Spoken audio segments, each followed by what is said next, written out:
जय शनिदेव। प्रिय दर्शकों, मैं राजेश जोशी आपका ज्योतिष जागृति केवल सत्य कार्यक्रम में फिर से स्वागत करता हूं। मैं अपनी तरफ से जोशी एस्ट्रो ज्ञान गंगा ग्रुप की तरफ से, ऋषि पराशर जोशी रिसर्च इंस्टीट्यूशन की तरफ से आपको सीखने की श्रृंखला का आमंत्रण देता हुआ आज फिर मेष लगन की बात करता हूं। लेकिन प्रिय दर्शकों, आज हम बात करेंगे शुक्र देवता की प्लेसमेंट में इसी लगन में। हम ये पहले पढ़ चुके हैं प्रिय दर्शकों कि मेष लगन में शुक्र देवता एक मारक ग्रह होता है। अष्टम टू अष्टम थ्योरी के मुताबिक लगन का एंटी पार्टी। प्रिय दर्शकों, अगर लगन में ही इस कुंडली में शुक्र पड़ा हो तो उस जातक के कैरेक्टरिस्टिक्स क्या होंगे? जातक सुंदर तो होगा, दाम्पत्य सुख भी अच्छा होगा क्योंकि ये अपने घर को बैठा देख रहा है, धन कुटुंब वाणी के लिए भी अच्छा। लेकिन जब उसकी दशा अंतरदशा चलेगी वो कामकाज में प्रॉब्लम्स जरूर देगा।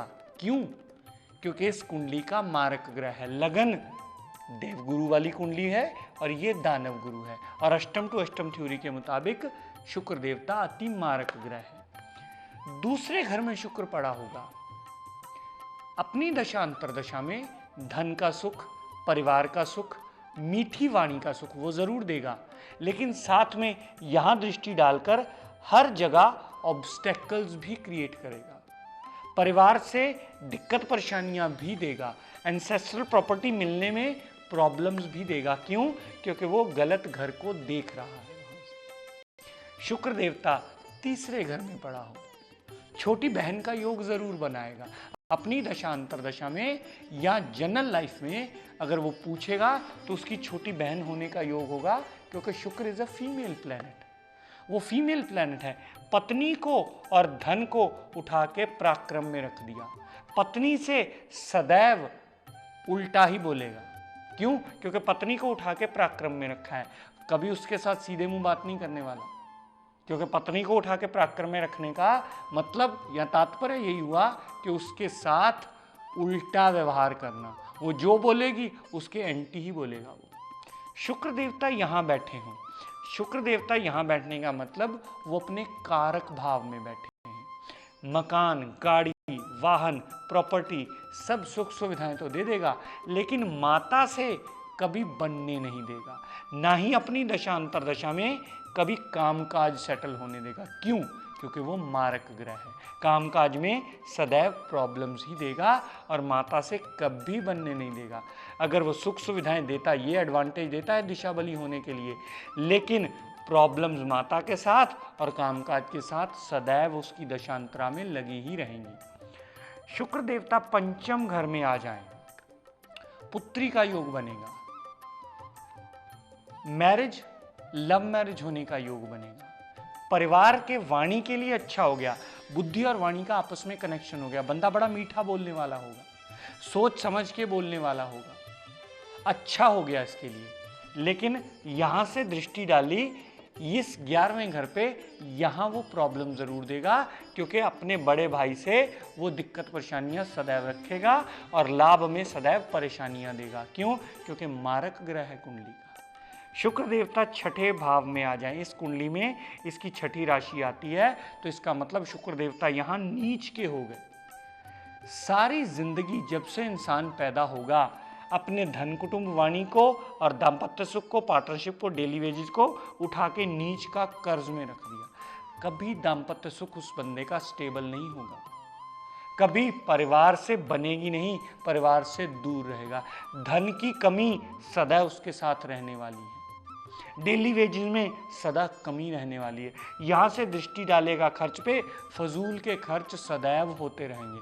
पत्नी को उठा के बीमारी में रख दिया, पत्नी को भी कोई ना कोई हेल्थ प्रॉब्लम्स लगी ही रहेंगी, जिसकी वजह से उसका अस्पताल का, ये घर का खर्चा यहां से दृष्टि डालकर एक्टिवेट होता ही रहेगा। ये मुश्किल वाला काम हो जाएगा।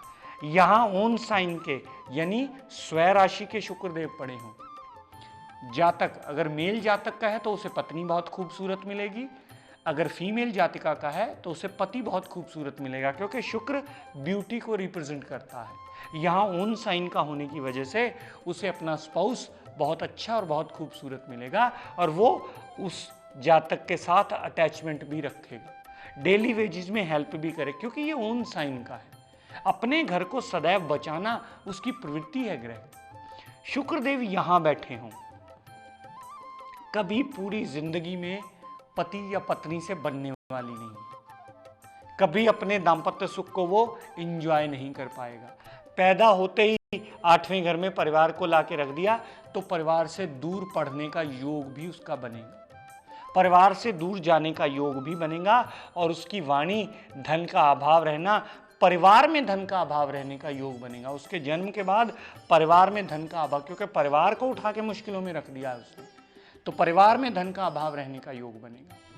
शुक्र देवता यहां बैठे हों तो पत्नी को उठा के भाग्य में रख दिया। मैरिज के बाद अच्छा जरूर होगा, लेकिन पिता के लिए वो नुकसानदेह होगा। पिता से कभी नहीं बनने वाली, ना वो धर्म को जल्दी मानने वाला होगा, ना वो पिता की बात सुनने वाला होगा। यात्रा जरूर कर सकता है, क्यों? क्योंकि ये विदेश यात्रा का घर भी है। परिवार से दूर यात्रा पे रहता है, जैसे टूरिंग जॉब पे रहते हैं कई लोग। शुक्र देवता यहां पड़े हों 10वें घर में हैं तो वो अपने मित्र के घर में, लेकिन अपनी दशा अंतरदशा में कभी भी उस जातक का कामकाज सेटल नहीं होने देंगे। दाम्पत्य सुख के लिए ठीक रहेंगे, क्योंकि केंद्र का मालिक केंद्र में आ गया, वो अच्छा है, लेकिन कामकाज में सदा ही प्रॉब्लम्स देते रहेंगे। क्यों? क्योंकि मारक ग्रह है शुक्र देवता। चाहे अपने मित्र के घर में चला गया, प्रैक्टिकली कोई कुंडली उठा के देख लीजिएगा, अगर 10वें घर में शुक्र होगा, अपनी दशा अंतरदशा में कामकाज में सदैव ऑब्स्टेकल्स ही देगा। इस लगन कुंडली में कभी भी कहीं भी पड़ा हो शुक्र देवता, लेकिन कभी भी शुक्र का हीरा, जरकन या उपल धारण कभी नहीं किया जाता, क्योंकि वह अति मारक ग्रह है। वो मृत्यु का व्यय है, वो 8वें से 12वां है, लग्नेश का एंटी पार्टी है, तो यहां वो दिक्कत परेशानियां सदैव देगा। शुक्र देवता अगर 11वें घर में पड़े हों, शुक्र देवता का 11वें घर में पड़ा होना अच्छा माना जाएगा, लेकिन अच्छा सिर्फ थोड़े से फाइनेंस के लिए, कि फाइनेंस आता रहता है जितनी जरूरत होती है, लेकिन यहां से भाई बहनों से क्लेश करेगा, यहां से दृष्टि डालेगा औलाद के घर पे, यहां फीमेल इशू का योग बना देगा।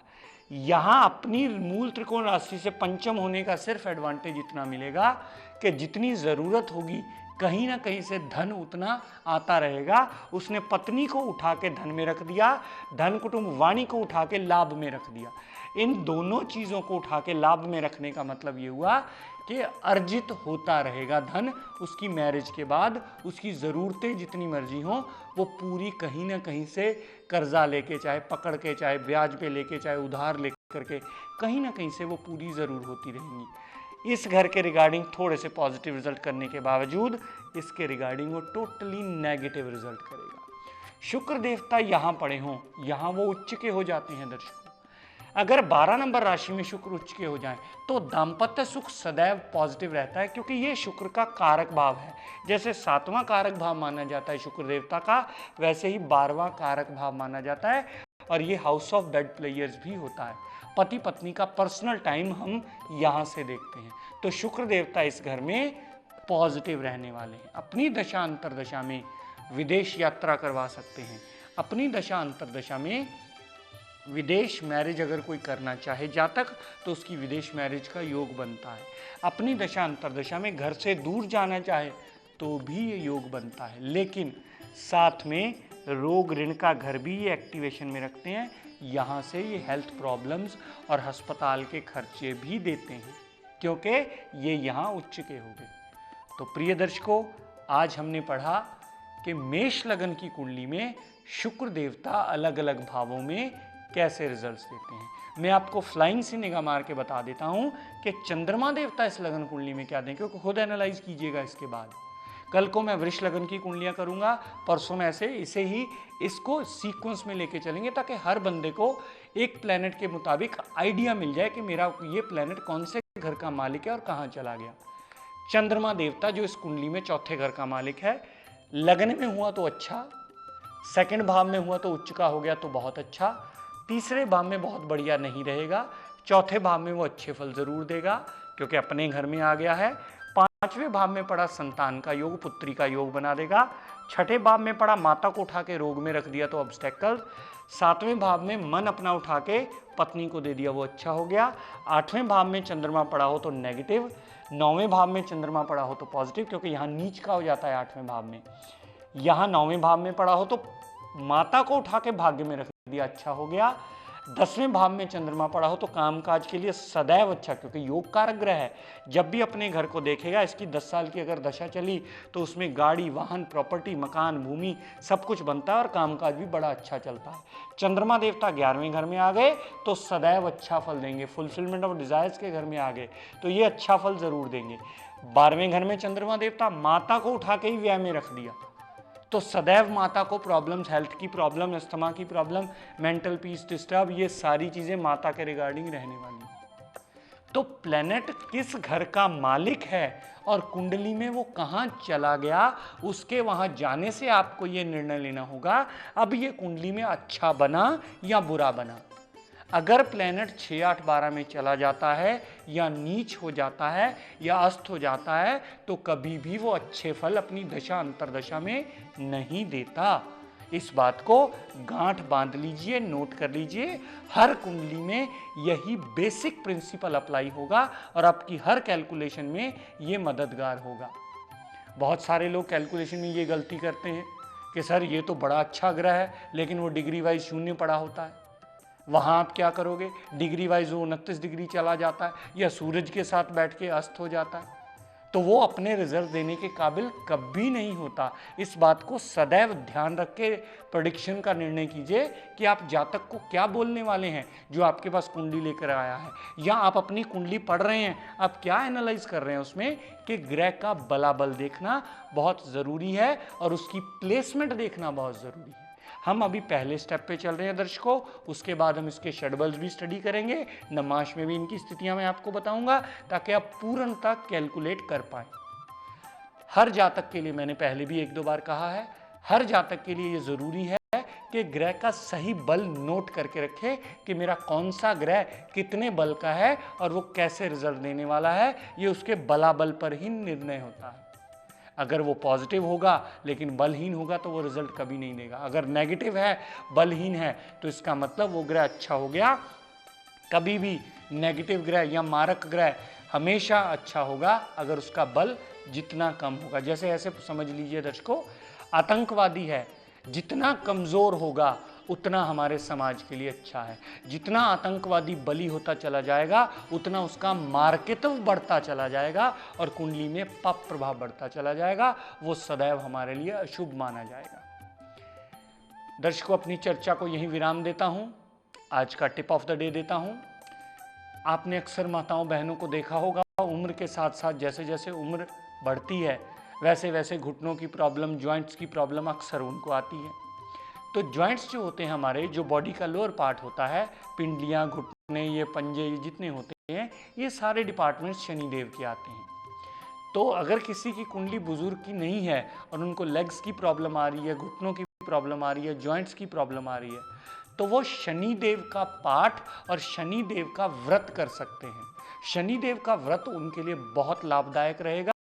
वो इस बीमारी से निकलने में सहायक रहेगा या बीमारी को वो बढ़ने और नहीं देगा, वो वहीं का वहीं स्टिल करके उनको जीवन यापन करने में, अच्छा रिजल्ट देने में, अच्छी तरह मूवमेंट आने में या दर्द कम करने में बहुत ही लाभदायक होगा। इस सारी चीज़ को मैं यहीं समाप्त करता हुआ दर्शकों मंगल कामना करता हूँ। शनिदेव हम सब पर अपनी कृपा दृष्टि, दया दृष्टि सदैव बनाए रखें। और आप जातक कोई भी सीडी लेना चाहे हमारे इंस्टीट्यूशन से कांटेक्ट करके अपनी सीडी खरीद।